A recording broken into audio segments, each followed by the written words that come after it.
Bismillahirrahmanirrahim. Assalamualaikum warahmatullahi wabarakatuh, Bu Enda.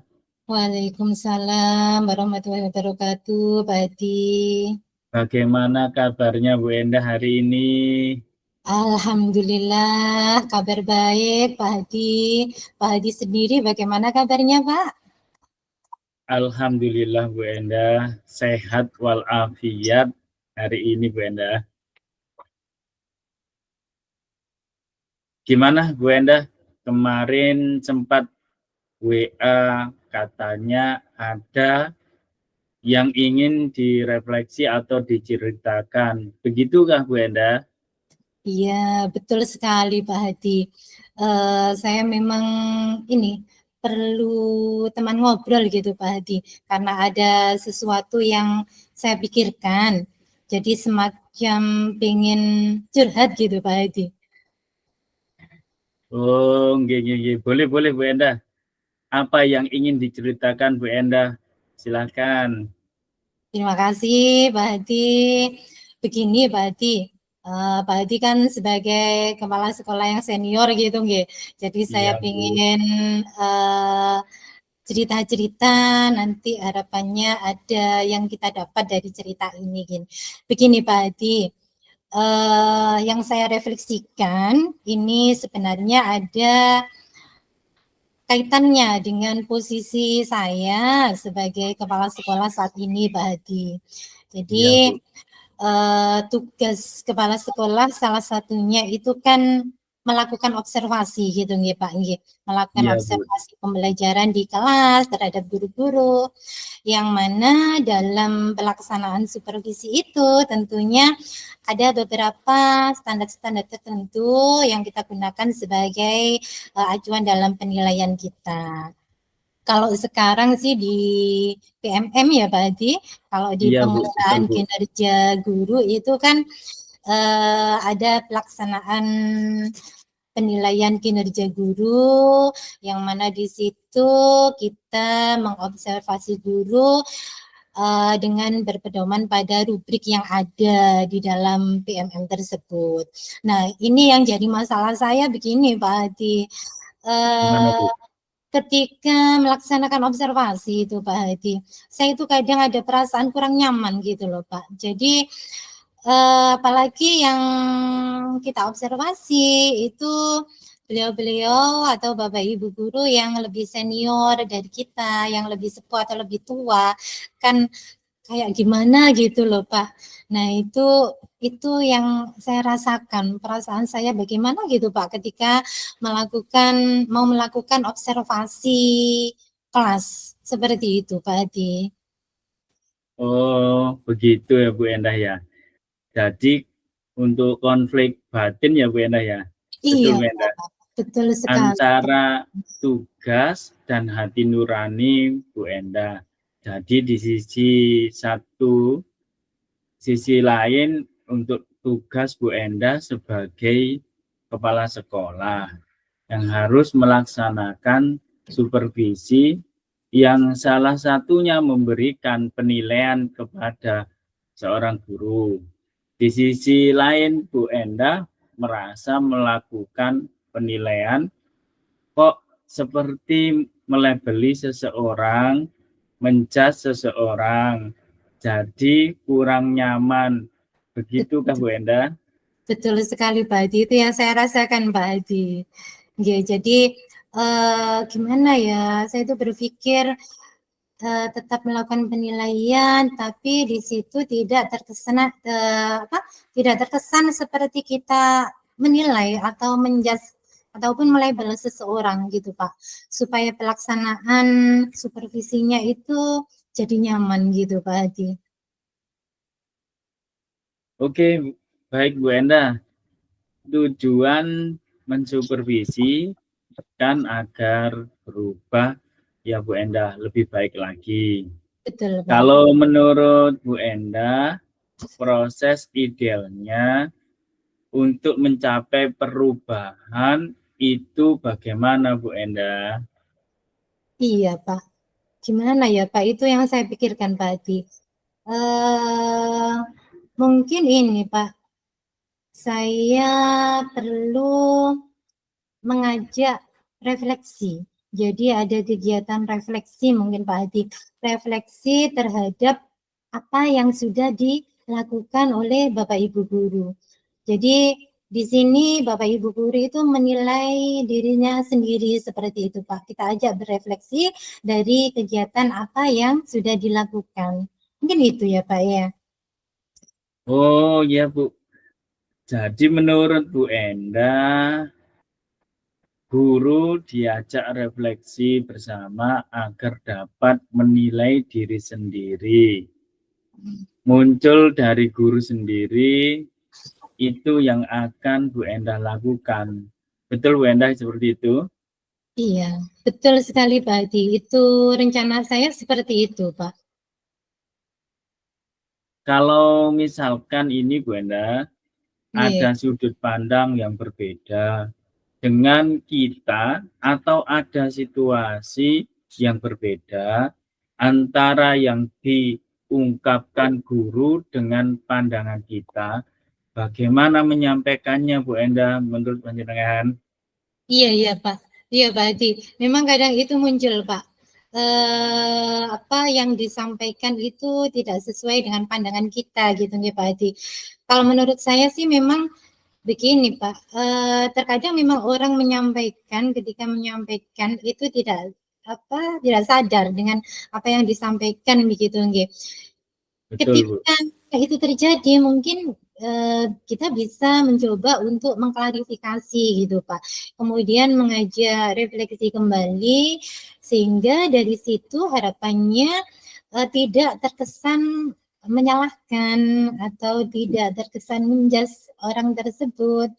Ketika kita klarifikasi, kita ajak refleksi kembali, itu saya rasa lebih tepat untuk dilakukan. Seperti itu Pak Hadi, menurut saya.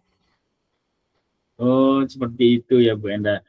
Yang sesuai Iya, dengan hati Bu Endah untuk dilakukan refleksi sendiri. Betulkah itu Bu Endah?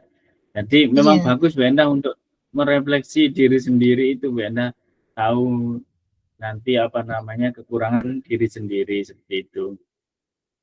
iya Pak.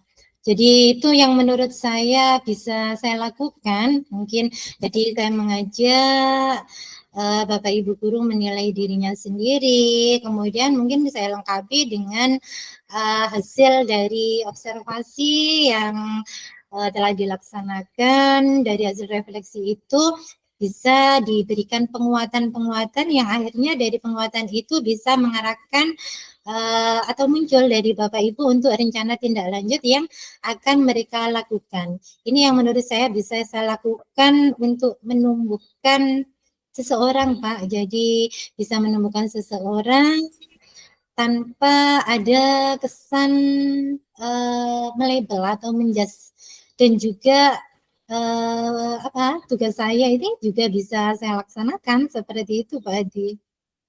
Oh ya Bu. Baik Bu Endah. Nah, kalau dengan proses seperti itu, kalau dibandingkan dengan panduan dalam melakukan penilaian, bagaimana Bu Endah? Apa tidak menyalahi ketentuan supervisi? Iya Pak Adi. Kalau menurut saya sih tidak ya Pak ya, tidak menyalahi ketentuan atau tidak menyalahi aturan. Menurut saya ini merupakan perubahan proses seperti itu Pak. Jadi perbaikan-perbaikan yang dilakukan ini dalam prosesnya, karena dalam proses itu kan perlu adanya perubahan. Perubahan di dalam perubahan itu tentunya perubahan yang lebih baik. Jadi perlu adanya perbaikan-perbaikan. Kalau kita melihat supervisi kita dulu, yang saya rasakan dulu melihat paradigma yang lama, itu kan kesannya supervisi hanya satu arah ya Pak Hadi. Jadi di Ya, situ supervisornya posisinya lebih dominan. Kemudian di situ juga istilahnya berupaya melaksanakannya dengan mencapai apa ya, standar-standar tertentu, kemudian pelaksananya seperti agak kaku gitu. Kalau menurut saya seperti itu, kalau dulu seperti itu Pak Adi. Jadi kedudukan supervisor itu juga seperti lebih tinggi kan gitu. Tapi kalau sekarang ini kita berupaya bagaimana caranya supaya pelaksanaan supervisi itu dianggap sebagai hal untuk belajar bersama, berproses bersama, kemudian posisi supervisor ini juga sejajar dengan guru seperti itu. Sehingga harapannya ada perasaan nyaman, ada apa ya, kedekatan gitu dengan antara supervisor dengan Bapak Ibu guru yang melaksanakan supervisi atau yang disupervisi seperti itu. Kalau dulu kan saya disupervisi mungkin deg-deg nggih ya Pak Adi nggih. Kalau dulu Iya, betul, deg-deg Bu. mempersiapkan kemudian cemas kan gitu. Harapan saya untuk supervisi sekarang itu bisa lebih apa ya, lebih bisa mengembangkan diri tetapi dengan perasaan yang nyaman seperti itu, dan perasaan saya dulu ketika disupervisi itu tidak muncul pada guru-guru di sekolah saya seperti ini, sekarang ini gitu Pak Adi. Iya, Bu. Wah, panjenengan luar biasa sekali Bu Endah. Ngomong-ngomong, dapat apa dari obrolan kita tadi ini, Bu? Iya Pak Hadi, banyak ya yang dibicarakan ini tadi Pak Hadi, fokusnya terkait dengan ketidaknyamanan ketika pelaksanaan supervisi. Setelah ngobrol-ngobrol ini tadi, saya ini merasa dapat sesuatu gitu Pak Hadi, lebih tenang, kemudian supervisi yang dulunya kaku, tetapi dengan perbaikan-perbaikan dalam prosesnya, dalam pelaksanaannya, ini dengan melakukan refleksi tentunya ini bisa lebih memberdayakan dan bisa muncul adanya rasa nyaman gitu Pak Adi. Itu yang saya dapat tadi. Wah, alhamdulillah Bu ya. Mudah-mudahan segera bisa diterapkan ya Bu ya. Iya Kapan Bu Pak Endah Adi. rencananya ada jadwal observasi Bu Endah? Iya, ini kalau sesuai dengan rencana yang sudah kita bicarakan bersama kemarin, insya Allah minggu depan Pak mulai jadwal pelaksanaan observasi. Saya juga ini ingin sesegera untuk segera mungkin untuk melaksanakan menerapkan itu tadi Pak yang sudah saya rencanakan.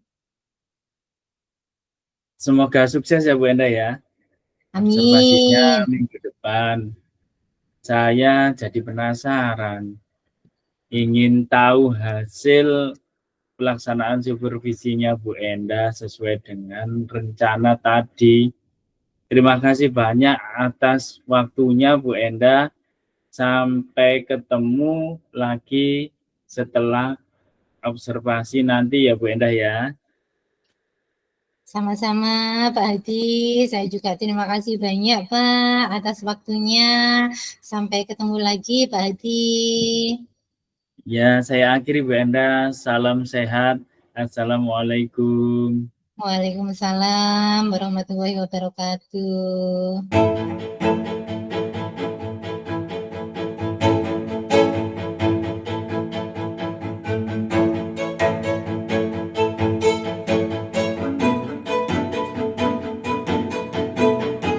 Assalamualaikum Bu Endah. Waalaikumsalam Pak Hadi. Mari Pak Hadi, silakan Pak, silakan duduk Pak Hadi. Gimana kabarnya Pak? Alhamdulillah Bu Endah. Sehat selalu. Bu Endah gimana? Sehat juga kah? Alhamdulillah, saya juga baik dan sehat Pak Hadi. Ngomong-ngomong, ada apa ini Pak Hadi? Kok sepertinya ada sesuatu yang mau dibicarakan begitu Pak? Apa betul Pak Hadi? Iya Bu Endah, betul. Ada sesuatu yang ingin saya sharingkan tentang murid saya Bu Enda, saya sebagai guru gitu Bu Enda. Oh, begitu. Silahkan Pak Hadi, dengan senang hati Pak. Monggo, bisa diceritakan. Iya begini Bu Enda, ada satu murid di kelas saya jarang untuk masuk sekolah, dan kalau masuk itu selalu mengganggu temannya, jahil dengan temannya gitu loh Bu Enda. Oh, begitu Pak Hadi. Jadi, ada satu murid di kelasnya Pak Hadi yang jarang masuk sekolah begitu. Kalau Betul Bu. masuk suka jahil, ganggu temannya gitu ya Pak? Iya betul Bu gitu. Oh iya Betul iya. sekali Bu Enda, seperti itu. Nggih, nggih. Jadi Pak Hadi, apa yang Pak Hadi harapkan dari percakapan kita ini nanti Pak Hadi? Yang saya harapkan ini Bu Enda, dari percakapan ini saya menemukan cara bagaimana merubah sikap perilaku murid saya ini tadi Bu Enda. Gitu. Jadi harapannya Pak Hadi agar anak tersebut berperilaku baik. Tentunya ini ya, jadi sering masuk sekolah, tidak jahil atau tidak usil dengan temannya ketika masuk. Begitu ya Pak Hadi? Iya Bu Enda, betul sekali seperti itu. Baik, Pak Hadi. Begini, kalau menurut Pak Hadi sendiri, kira-kira Pak, indikator perilaku baik menurut Pak Hadi itu yang seperti apa Pak? Ya Bu Enda, menurut saya indikator perilaku baik itu misalnya tidak mengganggu teman di sekolahnya, saling menolong, saling menghargai, saling simpati, dan punya rasa empati, itu menurut saya Bu Enda. Baik, Pak Hadi. Kalau Pak Hadi tadi menyampaikan bahwa indikator perilaku baik yang pertama itu tidak mengganggu teman, begitu ya Pak Hadi? Betul Bu, gitu. Kira-kira Pak Hadi, apa yang bisa dilakukan Pak Hadi untuk memenuhi indikator tersebut, Pak? Apa ya Bu ya?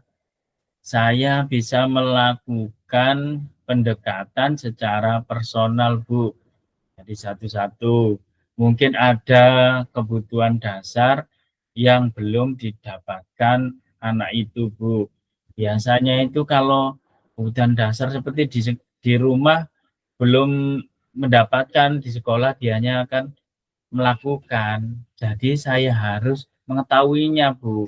Selain itu, saya akan membuat kesepakatan kelas Bu, dengan menjelaskan terlebih dahulu tujuan dan manfaat kesepakatan kelas. Dengan demikian, murid memberikan pendapatnya sendiri sehingga mereka bertanggung jawab atas kesepakatan bersama yang sudah dibuat Bu Enda, seperti itu. Wah, bagus sekali itu Pak Hadi. Kalau itu rencana yang mau dilakukan Pak Hadi, Iya kira-kira Bu. Pak, apa ada orang yang bisa membantu Pak Hadi untuk melakukan rencana itu tadi, Pak? Iya Bu Enda, ada. Saya akan bekerja sama dengan guru agama, yaitu Bu Dewi, untuk membantu memotivasi anak ini.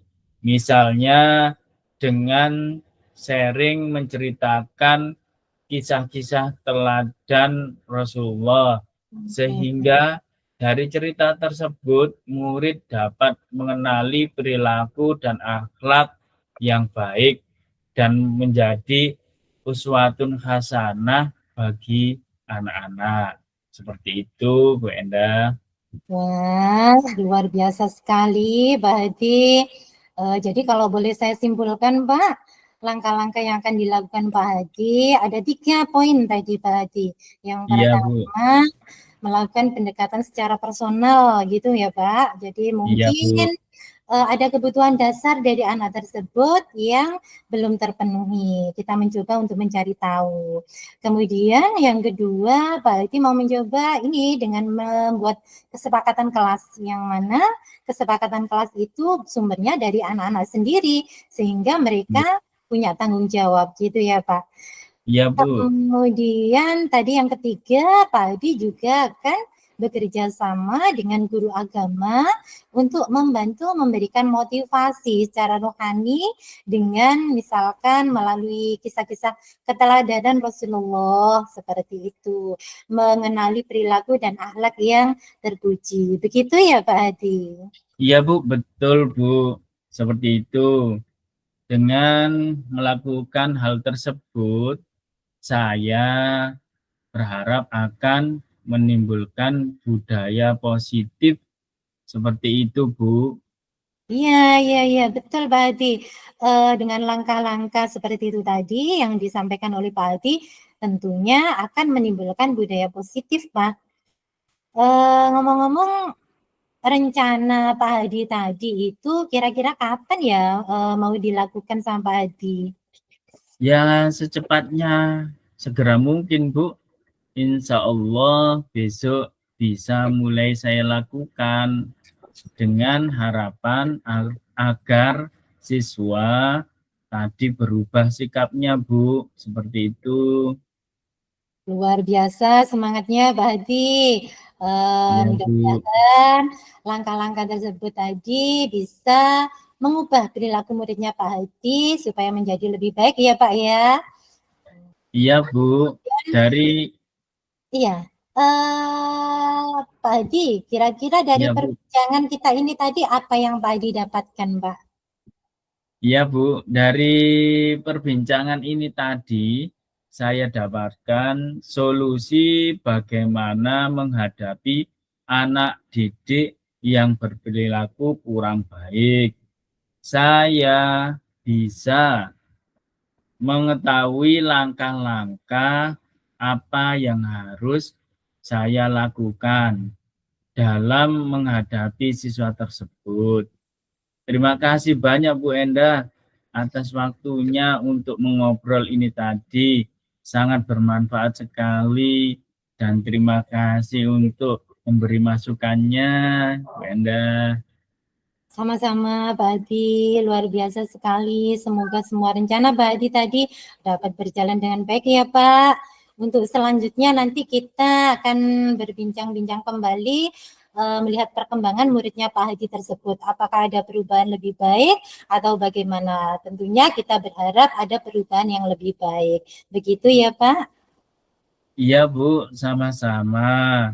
Luar biasa sekali panjenengan Bu. Semoga semua rencana saya ini bisa terlaksana. Amin. Dan kalau begitu saya mohon izin kembali ke kantor ya Bu ya.